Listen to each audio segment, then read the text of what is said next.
Maximilian Schell was one of the most successful German-speaking actors of his generation.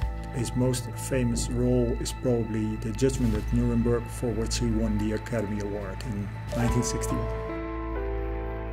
As a young man, he wanted to be an artist himself, but at a later age chose to be an actor. He came from a very cultural environment. His father was a playwright, his mother was an actress. So in that sense, he developed an eye for quality. Maximilian Schell started seriously collecting in his late 30s.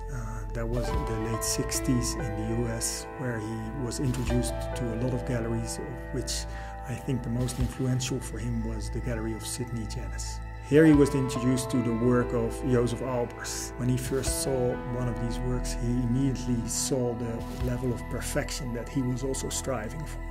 He saw one of these works and he envisioned it to be the basis for the set for his new production of Hamlet, and it was the start of a lifetime friendship between the two.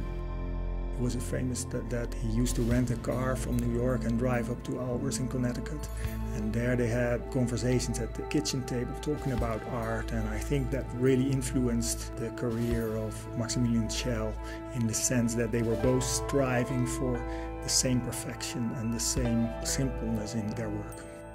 Maximilian Schell at a certain moment fell in love with Hamlet. He played that role several times, developing it in depth, like Joseph Albers did, with many paintings with the same title, Homage to the Square, with the same composition and only color variations, and there are similarities there.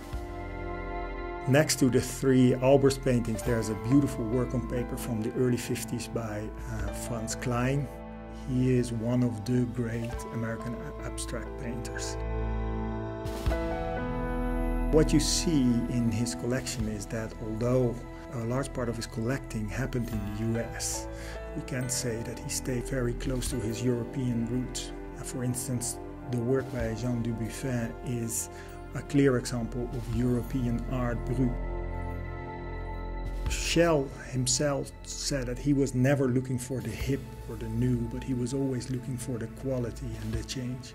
And I think that it shows that he was a broad collector, but with a specific eye for what he wanted and what he thought was really good.